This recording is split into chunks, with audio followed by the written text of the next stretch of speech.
চৰকাৰী চাকৰি পাই গ'লো নহয়। ভাল কথা চোন। এতিয়া পাৰ্টিটো ক'ত? দিম চেলাৰী হ'ব দে।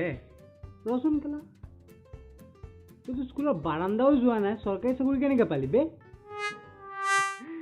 তইও কিছুমান কথা কওঁতে ইমান পঢ়া শুনা কৰিলি, তই নাজানো আজিকালি চাহ খুৱাই দিলেই যে চব পাই যায়। কেলা কি কওঁ বে, তই চাহ খুৱাই চাকৰি পাই গ'লি? আমাৰ টকেনদাৰ দেউতাইতো বহি থাকে, তেওঁকে চাহ খুৱাই দিলোঁ, কাম হৈ গ'ল। এতিয়া কোনটো চাহৰ কথা কৈছোঁ বুজিতো পাইছই চাগে।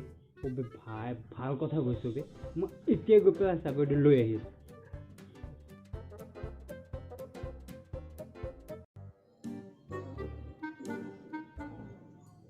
খুৰা অ বাবা খোৱা। চাকৰি এটা লাগিছিল নহয় মোক। ছাগলী লাগে তোমাৰ? ছাগলীটো তোমাৰ হৈ যাব, কিন্তু আমাৰ চাহপানী কথাটো আনিছো নহয় খুৰা।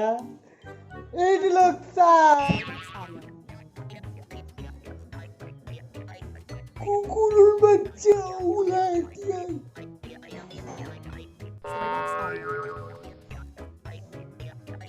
কিন্তু মোক চাহপানীৰ কথাই কৈছিলে। কোনটো চাহপানীৰ কথা কৈছিলে বা?